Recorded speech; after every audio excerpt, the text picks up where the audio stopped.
নদ নদীর পানি কমতে শুরু করায় বন্যা পরিস্থিতির উন্নতি হয়েছে উত্তরাঞ্চলে।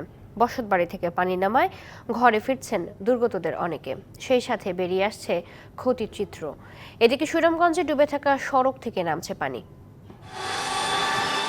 কুড়িগ্রামে ব্রহ্মপুত্র, ধরলা, দুধকুমার ও তিস্তার পানি কমে এখন বিপদসীমার নিচে। উন্নতি হচ্ছে বন্যা পরিস্থিতির, বাড়ি ফিরতে শুরু করেছে মানুষ। কিন্তু ভোগান্তি কমেনি। ক্ষতিগ্রস্ত ঘরে শুধুই বন্যার ক্ষতচিহ্ন।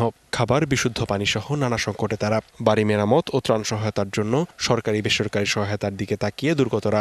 বাড়িঘর কাদা হয়ে আছে, বেড়া ভাঙি গেছে, বাড়ি থাকাও যায় না এলাও। 250-টিরও বেশি ডিজাইন অপশন নিয়ে ওয়ালটন স্মার্ট ফ্রিজ, বোঝে আপনার প্রয়োজন। ওলে ঠিক করে গেলে তো টেহার দরকার, টেহা না হলে কি দিয়ে ঠিক করবো? এলা বাঁধার মধ্যে পড়ে আছি।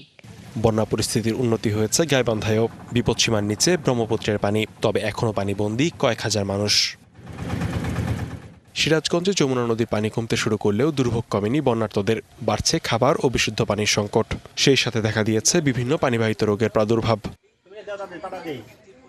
সুনামগঞ্জে সব নদ নদীর পানি কমতে শুরু করেছে। বাড়িঘর থেকে পানি নামার পর এখন কমছে সড়ক থেকেও। লিখনকান্তি ভৌমিক, ডিবিসি নিউজ ডেস্ক।